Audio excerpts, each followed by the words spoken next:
প্রত্যেক বছর রমজান মাস আসলেই সৌদি বাদশাহ তিনি নিজেই কিছু সাধারণ ক্ষমার ঘোষণা করেন।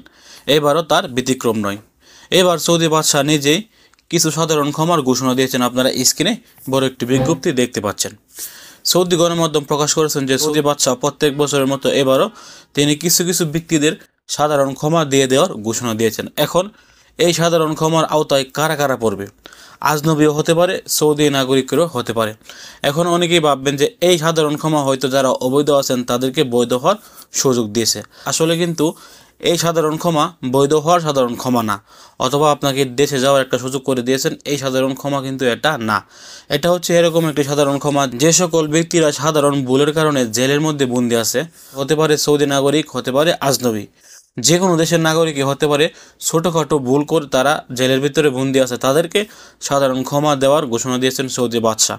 এবং এই সাধারণ ক্ষমাটি কিন্তু প্রত্যেক বছরই তারা রমজান মাস আসলে দিয়ে থাকে। আবার কিন্তু প্রত্যেক রমজান মাসে তারা সৌদি আরবে জেলের মধ্যে যে সকল প্রবাসীরা বন্দী আছে তাদেরকে কিন্তু বিমান টিকিট দিয়েও দেশে পাঠিয়ে দেওয়া হয়। তাদের যে ভুলগুলো করেছেন বা যে ভুলগুলোর কারণে তারা জেলের মধ্যে বন্দী আছেন ওইগুলোকে ক্ষমা করে বিমান টিকিট দিয়ে তাদেরকে দেশে পাঠিয়ে দেওয়া হয় এবং তাদেরকে তাদের ফ্যামিলির সাথে ঈদ করার একটা সুযোগ করে দেওয়া হয়।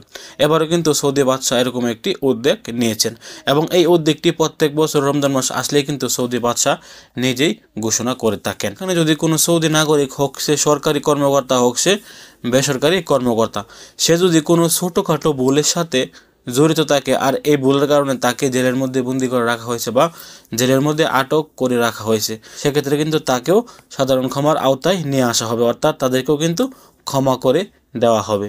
সৌদি নাগরিক এবং আজনবী সবাইকে কিন্তু এই সাধারণ ক্ষমার ভিতরে সৌদি বাদশাহ নিয়ে আসে। যারা বড় ধরনের ভুল করে থাকেন তাকে কিন্তু এই সাধারণ ক্ষমার আওতায় আনবে না। শুধুমাত্র যারা ছোটোখাটো ভুলের কারণে 1-2 বছর বা 5-6 মাস জেল হয়েছে তাদেরকে হয়তো এই সাধারণ ক্ষমার আওতায় এনে দেশে পাঠিয়ে দেওয়া হবে। এটি কিন্তু সৌদি বাদশার ভালো একটি উদ্যোগ, তিনি প্রত্যেক বছরই কিন্তু এই উদ্যোগটি নিয়ে থাকেন।